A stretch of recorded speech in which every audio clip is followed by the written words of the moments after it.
విశాఖ జిల్లా పెందుర్తి దగ్గర జరిగినటువంటి ఘర్షణ టీడీపీ నేత హత్యాయత్నం చేశాడన్నటువంటి సాక్షి హైలైట్ చేసుకొచ్చింది. విశాఖ జిల్లా పెందుర్తి నియోజకవర్గంలో టీడీపీ కూటమి నేతల దుర్మార్గాలు తారాస్థాయికి చేరే పెందుర్తి మండలం చింతగట్లలో ప్రభుత్వ స్థలాన్ని ఆక్రమించిన ఆ పార్టీ నాయకుడు అందులో నిర్మాణాలు తొలగించేందుకు వెళ్ళిన సిబ్బంది మీద దాడి చేసి హత్యాయత్నానికి పాల్పడ్డాడు.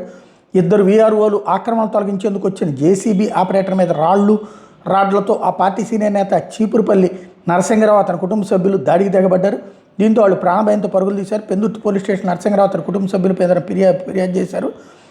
చింతగట్టు రెవెన్యూ సర్వే నెంబర్ 57/1-2లో దాదాపు 20 సెంట్ల ప్రభుత్వ భూమిని మాడుగుల టీడీపీ ఎమ్మెల్యే బండారు సత్యనారాయణమూర్తి అంచెడు చీపురుపల్లి నరసింగరావు ఆక్రమించి అందులో నిర్మాణాలు ప్రారంభించాడు. దీని మీద గ్రామస్తులు అధికారులకు ఫిర్యాదు చేశారు. విశాఖ జిల్లా జేసీ స్పందించి చర్యలు తీసుకోవాలని తహసీల్దార్ ఐ వెంకటప్పారావును ఆదేశించారు. ఈ క్రమంలో నరసింగరావు వద్ద ఏమైనా పత్రాలుంటే తీసుకురావాలని అధికారులు కోరారు. దీన్ని పరిచయం పెట్టడంతో ఆ నిర్మాణాన్ని తొలగించాల్సిందిగా తహసీల్దార్ సిబ్బందిని ఆదేశించారు.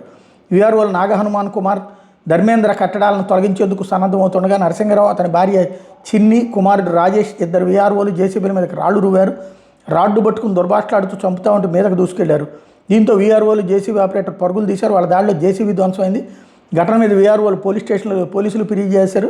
నిందితులు పోలీస్ స్టేషన్లో విచారిస్తున్నట్టు సమాచారం. గతంలో మహిళ మీద యాసిడ్ దాడికి పాల్పడిన కేసులో నరసింగరావు 90 రోజులు రిమాండ్ అనుభవించినట్టు సమాచారం. ఘటన మీద తహసీల్దార్ వెంకటప్పారావు మాట్లాడుతూ నిందితుల మీద కేసు నమోదు చేయాలని పోలీసులకు సూచించామని, చట్ట ప్రకారం వాళ్ళ మీద తీవ్ర చర్యలు తీసుకుంటామన్నారు.